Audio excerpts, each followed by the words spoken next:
Bonjour, aujourd'hui on va faire le corrigé du concours national commun, l'analyse. Je suis Snoussi Etnen. J'ai présenté ça à la maison privée des mathématiques aujourd'hui. Donc on va faire l'énoncé, après je vais corriger. Et avant de corriger, je vais utiliser l'énoncé, les propriétés du cours qu'on va utiliser. Donc le premier exercice c'était sur 4 points. Et là on a donné soit lambda appartient à C moins l'intervalle moins 1, et on considère le polynôme P lambda x au carré plus 2 lambda x plus 1 appartient à C. Et on définit la fonction de variable réelle f lambda par quel que soit x appartient à R, f lambda x égale à 1 sur lambda plus cos x. La première question c'était d'étudier les racines du polynôme P lambda. On note Z1, Z2 les racines du polynôme et on suppose que le module de Z1 est inférieur au module de Z2. On précise que la première question c'était de préciser les valeurs de Z1 plus Z2, Z1 fois Z2. La deuxième question, on suppose que le module de Z1 égale à 1 et on choisit θ appartient à R tel que Z1 égale à exponentielle. Justifie que Z2 égale à exponentielle moins θ. Vous pouvez trouver une contradiction. Troisième question, montrer que le module de Z1 est entre 0 et 1 et le module de Z2 est supérieur à 1. La deuxième question, c'est de décomposer la fraction rationnelle 1 sur P lambda en éléments simples dans CD. La troisième question, c'était de développer la fonction f lambda en série trigonométrique. Vérifier que pour toute réelle x, f lambda de x égale à 2 exponentielle et x sur P lambda de exponentielle et x. La deuxième question, c'est de montrer pour tout x appartient, pour tout x réel, P lambda x égale à 2 sur z1 moins z2, 1 sur 1 moins exponentielle moins x, z1 plus z1 exponentielle x sur 1 moins exponentielle x, etc.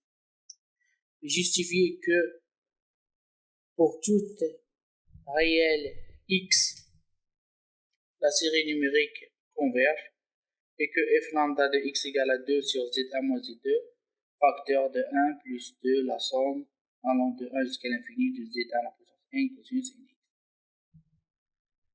La quatrième question, c'est l'application du calcul intégral. On considère la fonction Wn définie par pour quel que soit n appartient à n étoile, quel que soit x appartient à R, Wn de x égale à Zn de x cosinus x.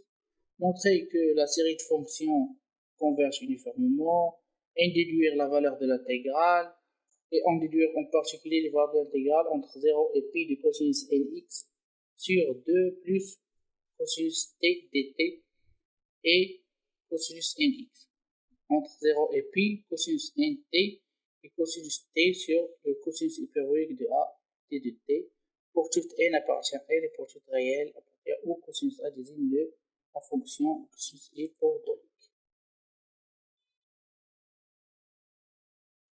Donc, on va réviser la somme et produit des racines. Soit le polynôme du second degré p de x égale à ax au carré plus bx plus c. Donc, on aura la somme des racines de p, x1 plus x2 égale à moins b sur a. Le produit des racines x1, x2 égale à c sur a. Au Maroc, c'est la première propriété, la somme produit des racines. On voit ça aux premières années du lycée. C'est équivalent au second en France. Donc, je vois pas pourquoi il était posé comme ça. Je trouve que cette question était tellement basique ou banale. Pour quelqu'un qui sera aux premières années de collège, il peut résoudre cette équation. Donc, on revient. On va voir que la formule de l'air ici pour cosinus θ égale à exponentielle i θ plus moins i θ sur θ. On va utiliser juste le cosinus dans le premier exercice. On commence. Donc, si on prend le polynôme x au carré plus 2 lambda x plus 1.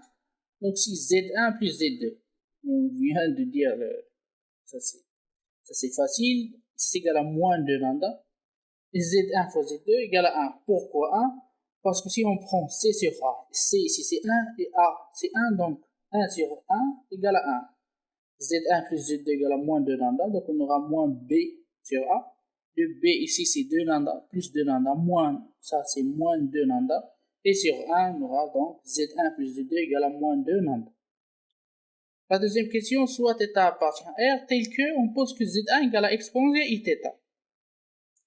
Alors, z2, on a bien que z1 fois z2 égale à 1. Donc, z2 égale à 1 sur z1. Et vu que z1 égale à exponentielle iθ, donc z2 égale à exponentielle moins iθ. Et on voit bien, d'après ce que je viens de dire, que cosinus θ égale à exponentielle iθ plus exponentielle moins θ sur 2, ça c'est le cos. On voit bien que z1 plus z2 égale à moins 2. Donc on aura exponentielle iθ plus exponentielle moins iθ. Ça c'est égal à quoi? Ça c'est égal à 2 cosinus. Sur 2, non, z1 plus z2 sur 2 égale à cosinus. Donc si on multiplie, on aura cosinus. Donc lambda égale à moins cosinus θ.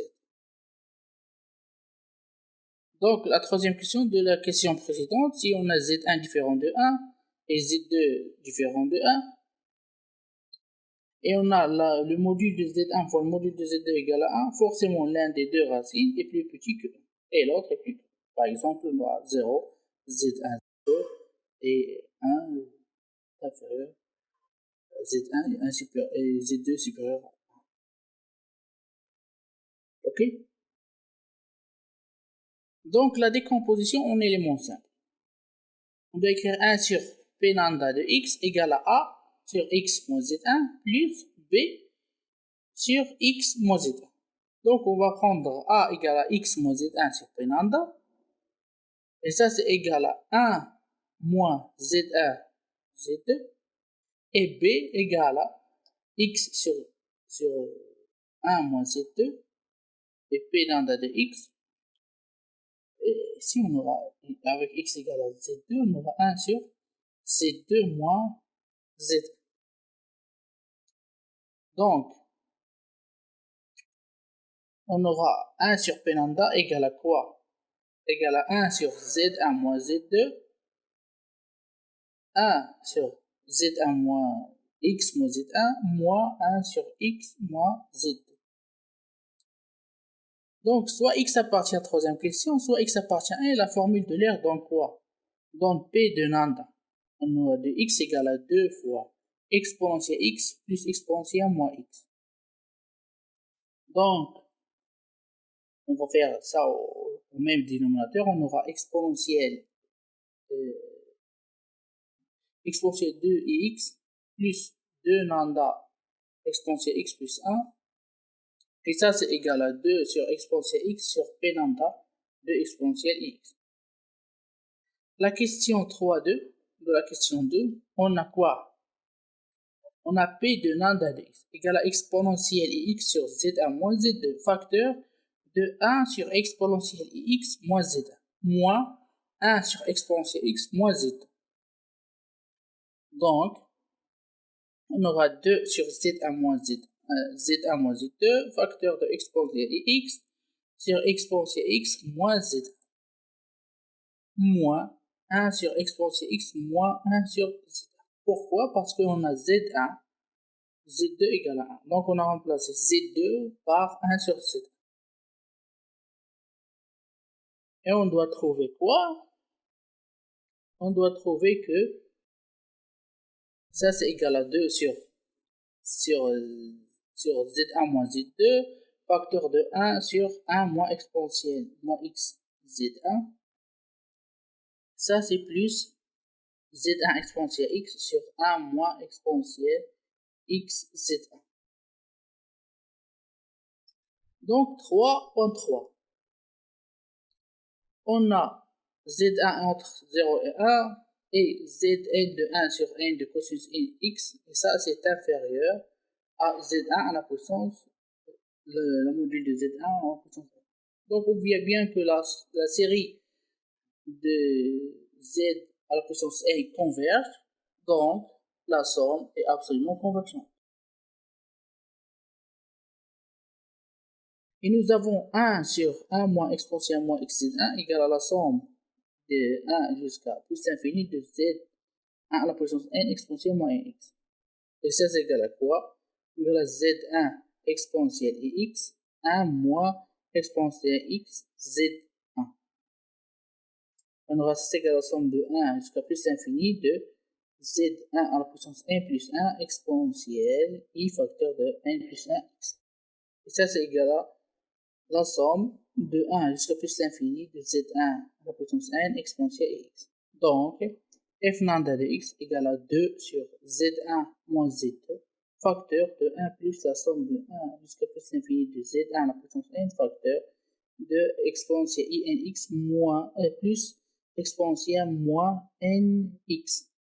Ça, c'est égal à 2 sur z1 moins z2, facteur de 1 plus 2, la somme de 1 jusqu'à plus l'infini de z1 à la puissance n cosinus nx. On va faire la question 4.1. Donc on a le sup de w1z1 wnx égale le module de z1 à la puissance n, et on a bien que z1 est inférieur. Donc la série wn converge normalement et uniformément sur R. 4.2. Soit P appartient à N et T appartient à moins pi.